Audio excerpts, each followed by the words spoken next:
जो बच्ची नात पढ़ लेती है, हमंत, नात या कोई और एंकर बनना चाहती है, रहमानी न्यूज़ उसके लिए बिल्कुल फ्री सर्विस दे रहा है। जिसने भी नात रिकॉर्ड करनी हो, कोई पैसा नहीं है, वो हमारे गुजरांवाला में रहमानी न्यूज़ चैनल है, वो हमारे साथ रब्ता कर सकता है।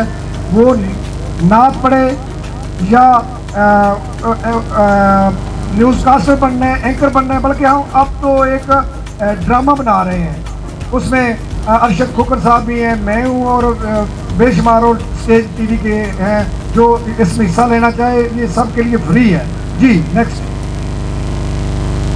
Madam Rukaiya Imran, skin care beauty parlour.